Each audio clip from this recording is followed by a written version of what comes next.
Dans leur prouesse, les FARDC ont encore récupéré des effets militaires de la milice Zahir découverts au village Nyangui, en territoire de Djougou, en Ituri. Selon l'armée, le corps d'un officier de la milice Zahir a été découvert enterré dans des conditions inhumaines. C'est sur instruction du commandant des opérations et gouverneur militaire de l'Ituri, le lieutenant-général Luboya Kanchama Johnny, que ces découvertes s'enchaînent à travers les opérations de démantèlement des caches d'armes dans la province de l'Ituri.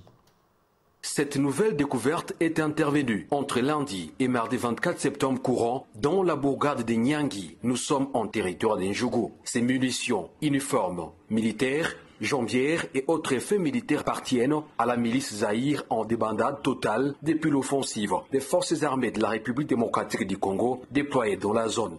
Aux côtés de ces effets militaires, il a aussi été découvert plusieurs pièces d'identité avec un tableau noir sur lequel ces miliciens dispensaient l'idéologie de la guerre de leur mouvement dit d'autodéfense. Dans la même fouille, le cadavre de leur pauvre officier Emmanuel Kiza, neutralisé par l'armée régulière, a été découvert, enterré dans des conditions inhumaines.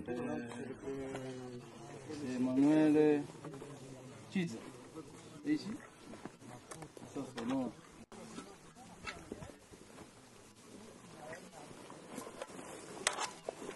Rappelons-le, la semaine écoulée, 30 armes AK-47 dont un PKM aux côtés de plusieurs munitions de guerre ont été découvertes par les forces armées de la République démocratique du Congo, non loin du site de déplacés de Nyamusasi. 2-0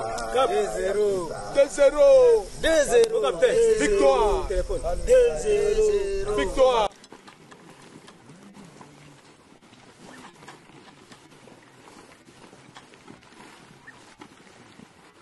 Toutes ces découvertes qui prouvent à suffisance l'appui du M23 et leurs alliés AFC des Cornets Nanga à la milice Zahir sont faites sur instruction du commandant des opérations et gouverneur militaire de l'Ituri, lieutenant-général Luboya Kanchama Johnny, qui ne jure que par la pacification totale du littoral du lac Albert de manière particulière et de l'Ituri de manière générale.